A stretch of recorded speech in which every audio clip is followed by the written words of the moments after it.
이스라엘 백성이 애굽에서 나온 지 정확히 석 달 후에 이스라엘 자손은 시내 광야에 여호와의 시내산 옆에 장막을 쳤습니다.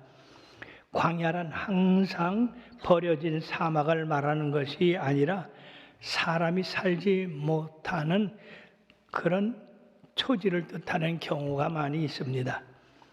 시내산의 위치가 정확히 어디인지는 모르나 전통적으로 시내반도의 남쪽에 위치한 제벌 무사라고 하는 장소와 동일시하고 있습니다. 이 산은 하나님이 불붙는 떨기나무 가운데서 모세에게 나타난 호렙산이라고도 불리는 바로 그 하나님의 산을 의미하고 있습니다. 출애굽기 19장 1절에서 민수기 10장 10절까지는 그 기록된 말씀들이 이 시내산 이곳에서 일어난 일들입니다. 이스라엘 백성은 시내산에서 11월 6일까지 있었습니다. 여행 첫째 3월 15일에 도착해서 제2년 2월 20일에 머물렀는데 그 후에 이제 광야 생활을 하게 됐습니다. 거기서 모세는 율법과 구속받은 백성이 지켜야 할 많은 예배 규정들을 하나님으로부터 받았습니다. 오늘 첫 번째 이스라엘 백성과의 계약에 관한 것입니다. 이스라엘 백성이 시내산 앞에 장막을 쳤을 때 모세는 산에 올라갔고 하나님은 그 백성과 맺을 협약에 대해서 모세에게 말씀하셨습니다. 이것은 위대한 가르침이 시작되는 곳이며 위대한 가르침을 여기서 시작해서 레위기를 지나 민수기의 10장까지 이루고 있습니다. 하나님은 이스라엘 백성을 애굽에서 구출한 것은 홍해 바다를 건너 시내산까지 독수리의 날개 위에 태워서 온 것으로 비유하고 있습니다. 신명기 32장 10절에서 12절에 보면 여호와께서 그를 황무지에서 짐승이 부르짖는 광야에서 만나시고 호위하시며 보호하시며 자기의 눈동자같이 지키셨도다. 마치 독수리가 자기의 보금자루로 이렇게 하며 자기의 새끼 위에 너풀거리며 그의 날개를 펴서 새끼를 받으며 그의 날개 위에 그것을 얻는 것 같이 여호와께서 홀로 그를 인도하셨고 그와 함께한 다른 신이 없었도다라고 말씀했습니다. 언제든지 이스라엘과 말씀할 때는 예수님이 오직 구원, 오직 유일의 신이라고 하는 것을 강조하고 있습니다. 더욱 신명기를 생각하게 하는 것은 하나님의 언약의 조건적 성격입니다. 그러나 언약의 체결은 무조건적이고 순종만이 축복을 가져다 주며 현재의 상태의 특권을 유지시켜 줍니다. 이스라엘의 애굽으로부터 구원을 얻은 것은 처음부터 필요로 한 것으로서 하나님의 구원을 전적으로 받아들이기만 하면 됐던 겁니다. 그러나 오늘 이 계약을 이스라엘 백성들은 믿을 뿐 아니라 순종해야 된다는 요구가 거기 더하여집니다. 이런 가르침은 신명기에만 한정되어 있는 것이 아니라 이것은 언약의 책, 출애굽기를 비롯한 그 모든 언약의 심장이며 모세 율법책 전체의 배후에 흐르는 사상입니다. 세계가 다 내게 속하였으니 너희가 내 말을 잘 듣고 내 언약을 지키면 우리 하나님께서 세계가 다 내게 속했다고 했습니다. 어느 것 하나라도 하나님의 그 손길에서나 권위에서 벗어날 것은 없다는 말씀입니다. 그러므로 이스라엘 백성들이 하나님의 말씀을 잘 듣고 만약 지켜 행하면 하나님이 약속을 하십니다. 첫째, 너희 모든 민족 중에서 너희가 내 소유가 되겠다. 참 놀라운 말씀입니다. 인간이 어떻게 하나님의 소유가 되겠습니까? 이것은 바로 개인적인 소유라는 말씀입니다.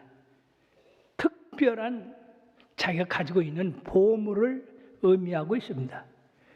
그러므로 하나님의 소유가 된다면 하나님이 가장 귀하게 여길 것이고 보호할 것이고 특별한 관계가 유지될 것입니다. 이러한 사실상 이것은 완전한 유일신노를 선포하는 그런 후반전을 두고 있는 말씀입니다. 즉 하나님께서 많은 민족 중에 뽑아냈다는 얘기죠. 내 것으로 삼았다는 의미입니다. 그러므로 이사야서 43장 21절에도 이 백성은 내가 나를 위하여 지었나니 바로 나로 찬송을 얻게 하려 함이라고 말씀했습니다. 두 번째는 너희가 내게 대하여 제사장 나라가 되겠다. 이 구절은 이사야서 61장 6절 말씀에 오직 너희는 여호와의 제사장이라 일컬음을 받을 것이라 사람들이 너희를 우리 하나님의 봉사자라 할 것이니 너희가 이방 나라들의 재물을 먹으며 그들의 영광을 얻어 자랑할 것이라.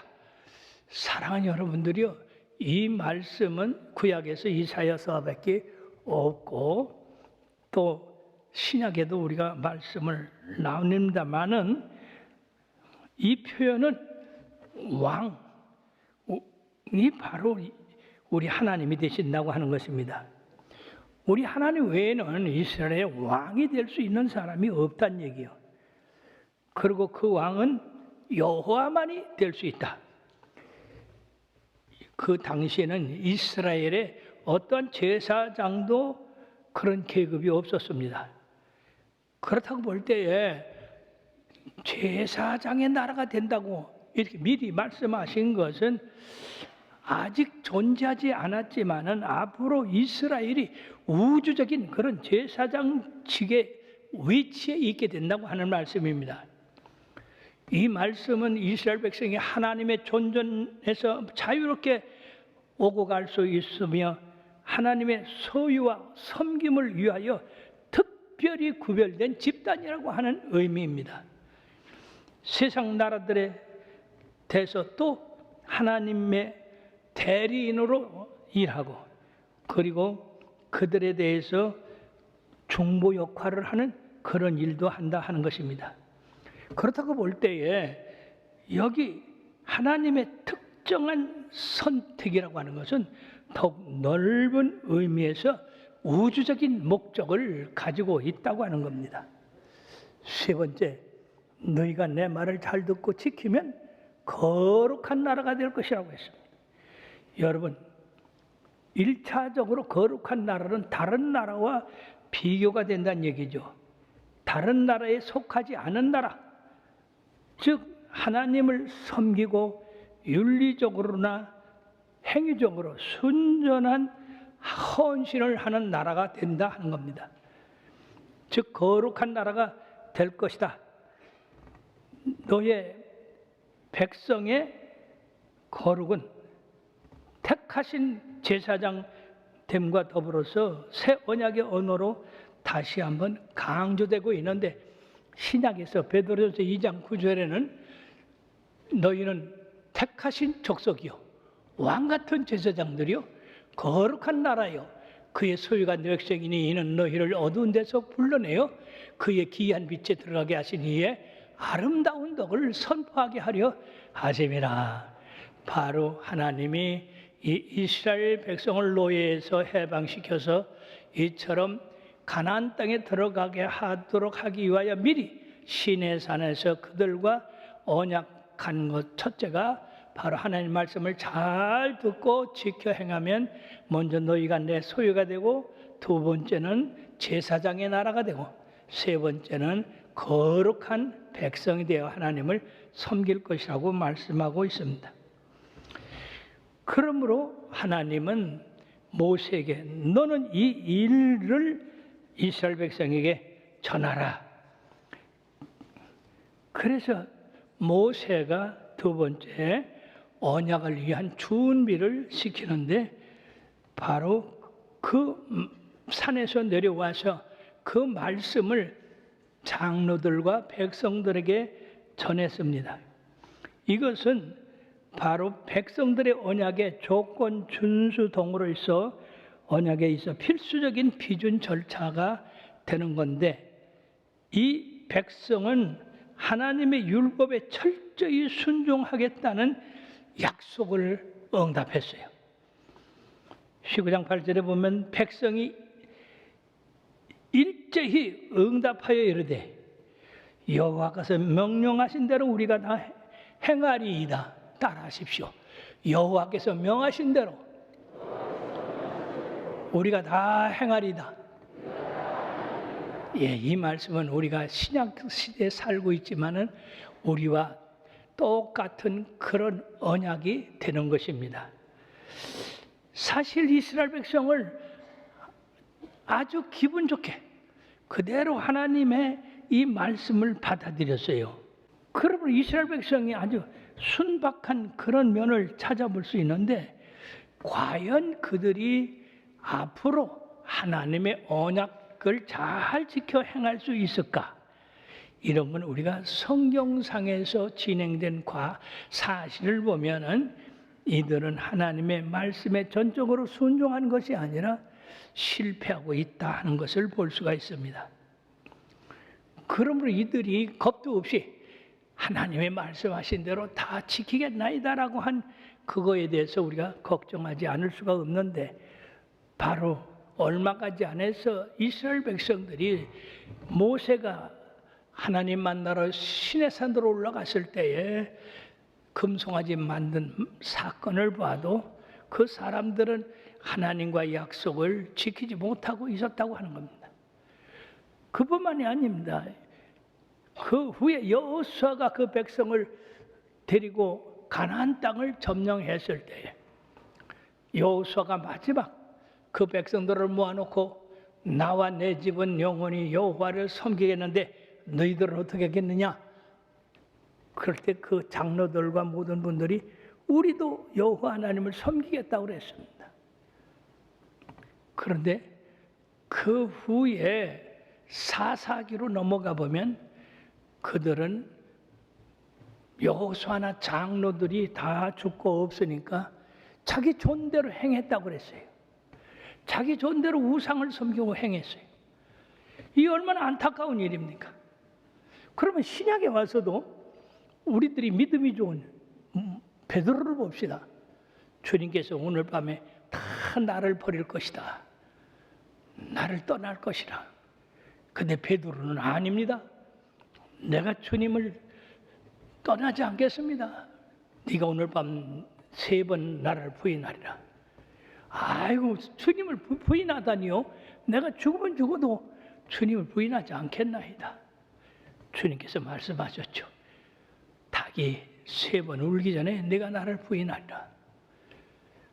불과 12시간도 가기 전에 이 베드로는 자기가 말씀한 걸 까마득하게 잊어버리고 가야바의 뜰에서 신문 받는 이 주님을 바라보면서 그들이 너도 예수당이지, 너도 예수 믿는 사람 중에 하나지, 그랬을 때에 어린 계집종 앞에서 3번이나 예수님을 모른다고 부인했습니다. 나는 예수를 알지 못해. 네가 말하는 것이 무슨 뜻인지 알지 못해. 여러분, 있을 수 없는 일이 벌어졌습니다. 그때 닭이 3번 울었어요. 그때서야 바로 몇 시간 전에 예수님께서 말씀하신 것이 기억나서 밖에 나가서 심히 통곡하고 울고 회개했던 겁니다. 우리 하나님께서는 우리들이 이렇게 연약해서 늘 하나님을 배반하고 약속한 약속을 지키지 못하는 것을 하나님이 아시지만은, 그러나 그때마다 우리 하나님이 용서하시고 도리어 그것을 회개하게 하고 더 굳건히 주님을 섬기는 계기를 삼아서 선한 대로 인도하시는 것을 볼 때 우리 하나님은 얼마나 좋으신 하나님이시냐. 만약 우리 하나님이 우리를 용서하지 아니하시고 새롭게 하지 않았다면 우리는 하나님을 섬길 수가 없습니다. 자, 그럼으로써 모세를 통해서 이제 언약의 예비를 하게 됩니다. 하나님은 백성들이 해야 할 그 준비는 부정한 것에서 자신을 구별하고 하나님 대해서 성결하라고 명령하십니다. 3일간 성결 예식에는 옷을 빨고 남녀관계의 중단을 포함하고 있습니다. 또한 3일 동안에는 어떤 사람도 하나님께서 지정한 그 지정 장소를 넘어서 하나님 앞에 가까이 오는 일이 없게 하기를 주의하라고 했습니다. 왜냐하면 그렇지 않으면 하나님의 그 살이 그들을 죽일 것이기 때문에 그 산을 범하지 말라고 그렇게 말씀했어요. 이러한 용의 주도한 준비는 막 지금 일어나라고 하는 사건의 중요성을 강조하고 있다는 것입니다. 이방신들은 대개 산에 살고 있지만은 이스라엘 백성의 하나님은 하늘에서 산으로 내려오셔서 당신의 백성과 함께 담화하고 계십니다. 양의 나팔을 불어 호출할 때에 백성들은 산으로 올라갈 수가 있었습니다. 그 외에는 지정한 장소 외에는 올라갈 수가 없습니다. 나팔은 수양의 뿔로서 이것을 부는 것이 나중에 이스라엘에서는 절기의 시작을 알리는 신호가 되었을 뿐 아니라 여기서는 하나님의 강림을 알리는 신호가 됐다는 겁니다. 그런데 이후에 계시록에 보면 또 하나님의 나팔 소리가 강하게 불러지는데 그때는 심판의 나팔이 됩니다. 사랑하는 여러분들이요, 같은 나팔이라도 이렇게 그 시기와 그 내용에 따라서 틀려질 수도 있는 것입니다. 주께서 호령과 천사장의 소리와 하나님의 나팔로 친히 강림하신다고 했을 때에 믿는 사람들은 구원을 받는 계기가 되지만 믿지 않은 사람들은 심판을 받는 시간이 될 것입니다. 그러므로 여러분들이요, 평상시에 예수 잘 믿게 되길 바랍니다. 세 번째, 신의 산에 강림하신 여호와의 그 위엄과 모습을 우리들이 볼 수 있습니다. 예비하고 기다리던 3일 후에 하늘의 하나님이 권능과 위엄을 과시하면서 신의 산에 강림하셨는데 이는 하나님의 거룩성과 경이로움을 드러내시고 백성들이 산기슭에 섰을 때에 이 모습을 보고 다 벌벌 떨었습니다. 백성들이 본 건 뭐냐? 부서지는 뇌우와 대단히 큰 나팔 소리와 장렬하는 번개와 불과 용광로에서 같이 빽빽이 피어오르는 연기와 또한 맹렬한 지진과 산의 진동함을 느꼈습니다. 검은 연기 구름 때문에 하늘이 흑암으로 덮였고 출애굽기 24장 15절 18절에 보면은 모세가 산에 이름에 구름이 산을 가리며 여호와의 영광이 시내 산 위에 머무르고 구름이 엿새 동안 산을 가리더니 일곱째 날에 여호와께서 구름 가운데서 모세를 부르시니라. 산 위에 여호와의 영광이 이스라엘 자손의 눈에 맹렬한 불같이 보였고 모세는 구름 속으로 들어가 산 위에 올랐으며 모세가 40일 40야를 산 위에 있으니라. 이런 시간이 이 하나님과의 언약 체결에 3번씩이나 모세는 이 호렙산에 올라갔다 내려갔다 올라갔다 내려갔다 했던 것입니다. 즉 이 모습을 볼 때에 기적적인 하나님의 계시는 말할 것도 없고 이 지시는 백성에게 하나님과 인간 사이에 측량할 수 없는 간격이 있다고 하는 것을 분명히 알 수가 있는 것입니다. 그러므로 사랑하는 여러분, 여러분들이 보고 싶다고 그래서 하나님 보여주시옵소서라고 함부로 얘기하지 마시길 바랍니다. 그렇게 얘기할 때는 신의 산에 강림하신 그 하나님의 모습을 여러분들이 기억해야 됩니다. 그 모습 가운데서 여러분들이요 살아남을 사람이 있습니까? 올바로 서서 들을 사람이 있습니까? 다메섹 도상에서 바울은 예수님의 광채만 보고도 순식간에 소경이 됐습니다. 그런데 놀랍게도 우리 하나님의 광채를 보고도 이렇게 엄청난 손실을 가져오는데 우리 하나님께서는 당신의 아들 예수 그리스도를 이 땅에 보내셔서 사람의 모습을 하게 하시고 우리 사람들과 같이 되게 하시고 또 우리 사랑과 하나님을 위하여 봉사하게 하시고 십자가에 달려서 우리의 모든 죄를 대속하게 하시고 그리고 장사한 지 3년 만에 부활시키셔서 오늘도 그 이름으로 우리 예수님을 만나게 되게 하시고 성령을 통해서 만나게 하시니 얼마나 감사한 일입니까?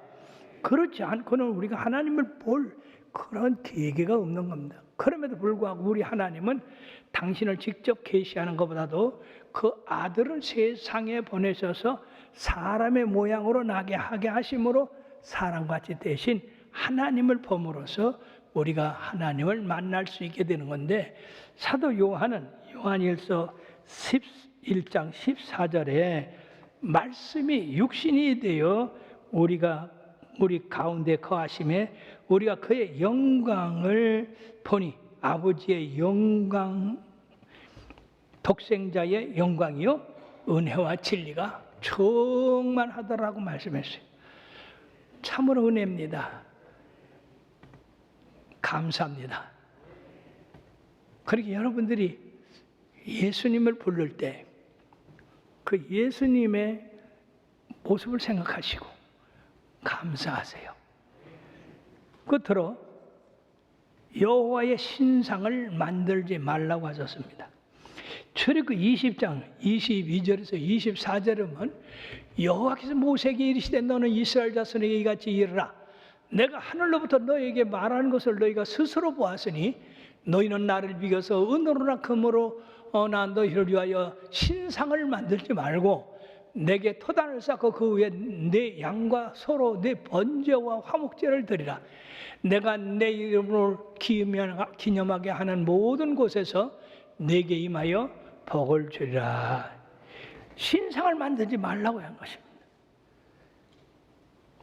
우리 하나님께서 십계명에서 첫째가 나는 너희를 애굽 땅 종되었던 곳에서 인도하여 낸 여호와라 말씀하시며 나 외에 다른 신을 두지 마라.